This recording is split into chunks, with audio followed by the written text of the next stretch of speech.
There was a chap on there to me earlier today, and he asked me some questions in relation to a retail unit that he's looking at. And I've been in retailing, or was in retailing, practically all my life.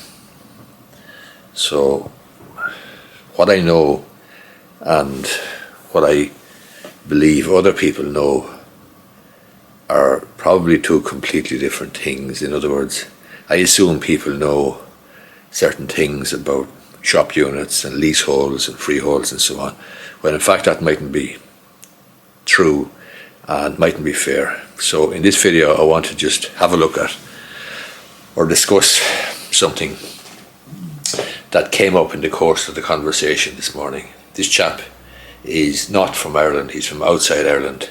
He's a professional, and he was looking at a shop unit in a particular part of the country. And let's just say, for the sake of this video, that the price of the shop unit was 100,000. This chap wasn't actually sure whether it was a freehold unit or a leasehold unit or what the story was. Now, the estate agent was telling him that it would be very suitable for his business, and she was very anxious to let him have a look at it, and she was very anxious to arrange a viewing. But the bottom line is, this fellow wasn't actually sure what he was getting for the purchase price. So let's say, as I say, the purchase price is 100,000. He wasn't sure whether he was getting a lease or getting a freehold interest, a freehold unit, or simply buying a lease and buying into an obligation to pay rent for a certain period of time. So I had a look at it.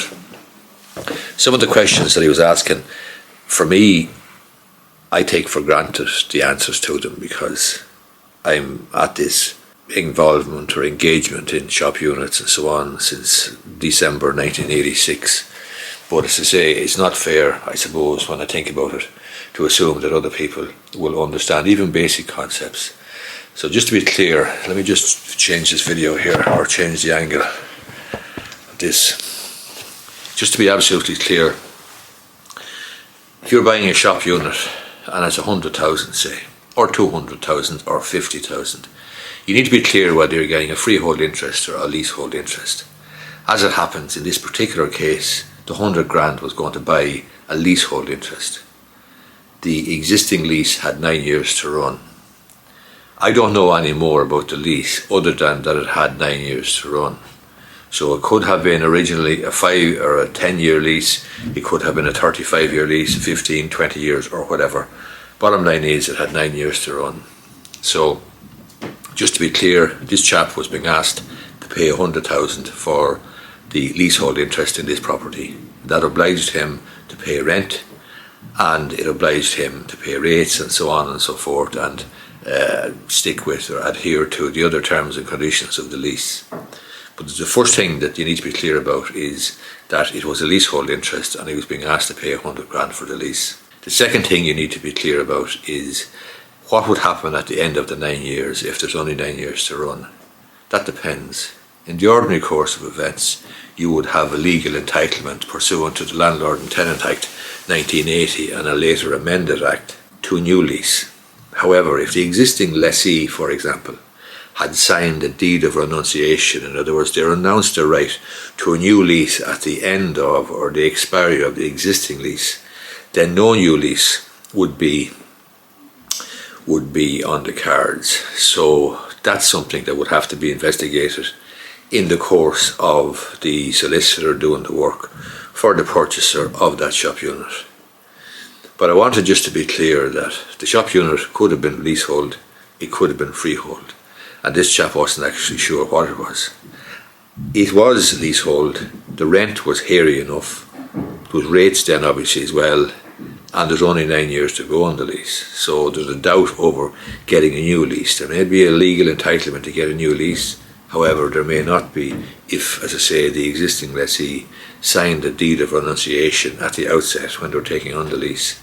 These are the sort of things that I take for granted, but I know it's not fair to assume that other people know these things, and that's why I'm just making this video. It just crossed my mind, as I say, that there's a lot of stuff there that a person might take for granted that other people know when that's not true at all.